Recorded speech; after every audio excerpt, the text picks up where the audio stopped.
il y a 6000 ans, Satan a tenté Ève en lui disant de penser à elle avant Dieu. Elle l'a fait. 4000 ans plus tard, dans le désert, Satan est venu à Jésus avec la même offre enveloppée dans un contrat différent. Prenez soin de vous. Mais il ne l'était pas. Pendant 3 ans, Satan a tenté Jésus à se mettre en premier. Juste une fois. Mais il ne le fit pas. Pas une fois. Des semaines ont passé. Le délai non négociable de la prophétie approchait. Satan était de plus en plus désespéré.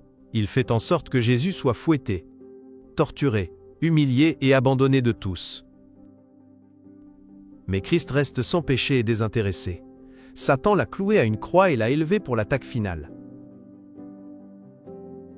S'il pouvait planter une petite graine d'instinct de conservation dans l'esprit de Christ, embrumé par la torture, il remporterait la victoire. Des démons sont entrés dans les leaders religieux, les soldats et le criminel aux côtés de Jésus, et ils ont lancé un feu d'enfer de tentation sur lui. Si tu es le Fils de Dieu, sauve-toi toi-même. Lui ne bouge toujours pas. Jésus, défends-toi, prouve qui tu es. C'était le cri du cœur frénétique de chaque disciple, de chaque âme qui pleurait au pied de la croix. Finalement, sans le savoir, les chefs juifs ont prononcé une profonde vérité. Il ne peut se sauver lui-même. Jésus ne pouvait pas se sauver lui-même et nous sauver.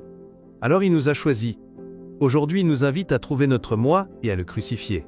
Alors que nous retournons la dîme de Dieu et donnons nos offrandes régulières et systématiques de promesses, prenons un moment pour demander à Dieu d'enlever tout désir égoïste de nos cœurs. Demandons-lui un nouveau cœur. Altruiste, généreux et fidèle. Mettons-nous en dernier et Dieu en premier.